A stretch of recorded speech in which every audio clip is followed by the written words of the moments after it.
और चलिए खबरों में आगे बढ़ेंगे, लेकिन इस बीच लखनऊ से एक बड़ी खबर मिल रही है, जहां यूपी भाजपा की कोर कमेटी की बैठक है। लखनऊ में आज यूपी भाजपा की कोर कमेटी की बैठक चल रही है। मुख्यमंत्री आवास पर कुछ देर में ये बैठक होगी।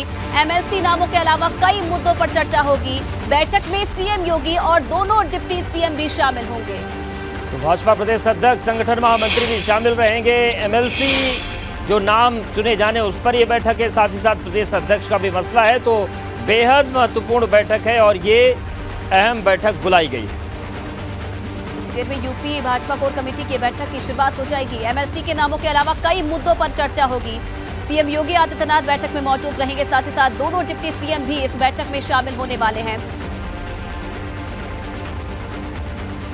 और चलिए सीधे रुक करते हैं, हमारे साथ हमारे सहयोगी विवेक जुड़ गए हैं लखनऊ से। विवेक, जिस तरीके से ये महत्वपूर्ण बैठक है कोर कमेटी की, एमएलसी की बात भी आ रही है और ये भी बात सामने आ रही है कि प्रदेश अध्यक्ष भी चुना जा रहा है, क्या इन चीज़ों पर आज सहमति बन जाएगी या फिर नामों का चयन होगा, उसके बाद फिर आगे की कवायद आगे बढ़ेगी?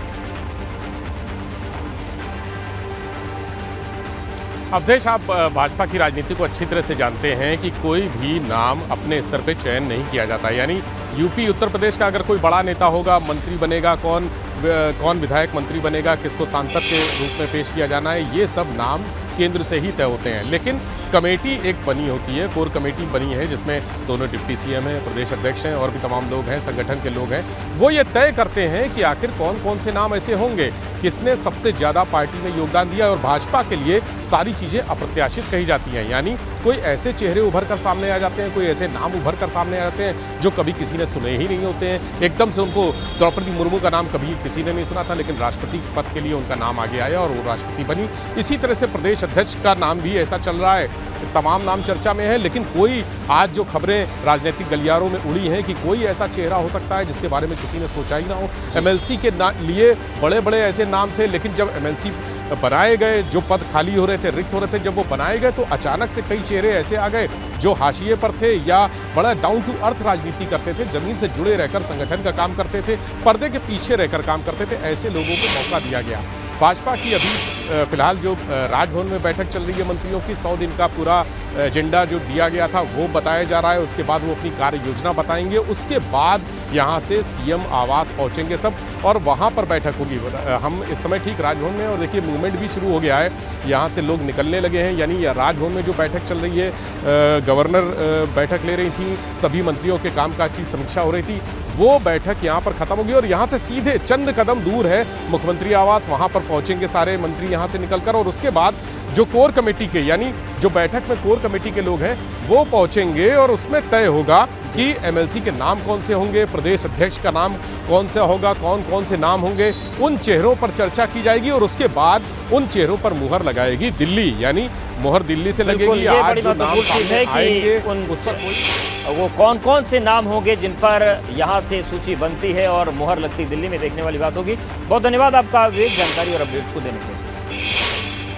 तो देखिए, खुद को पूरे देश के मुसलमानों का सबसे बड़ा झंडा बरदार बताने में जुटे हुए असदुद्दीन ओवैसी ने आज रेवड़ी कल्चर को कांवड़ यात्रा से जोड़ दिया। ओवैसी ने कांवड़ियों पर फूल बरसाने को रेवड़ी कल्चर बताते हुए कहा कि जब कांवड़ के लिए ट्रैफिक रोका जा सकता है तो फिर सड़क पर नमाज क्यों नहीं हो सकती। शिवरात्रि के अवसर पर भगवान भोलेनाथ का जलाभिषेक करने के बाद कांवड़ यात्रा का समापन हो रहा है, लेकिन कांवड़ यात्रा के इंतजामों के बहाने असदुद्दीन ओवैसी ने एक नया बयान देकर नए विवाद को हवा दे दी है।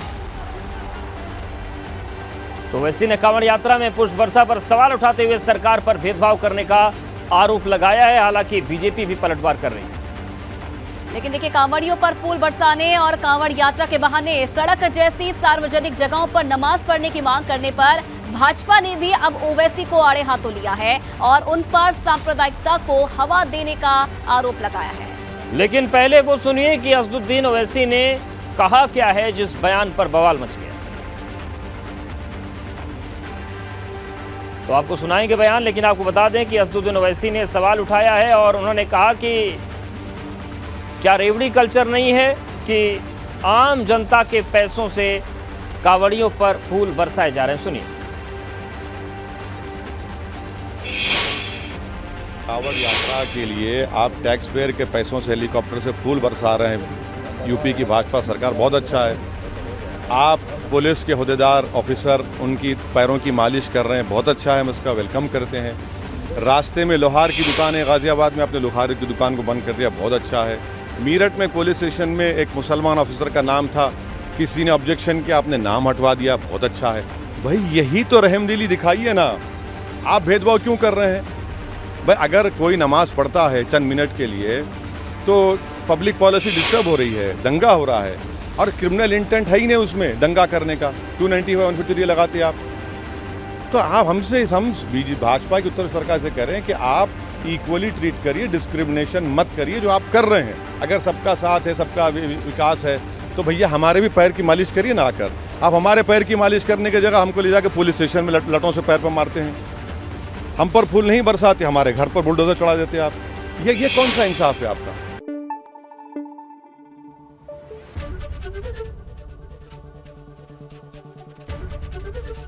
एबीपी गंगा, खबर आपकी, जुबान आपकी।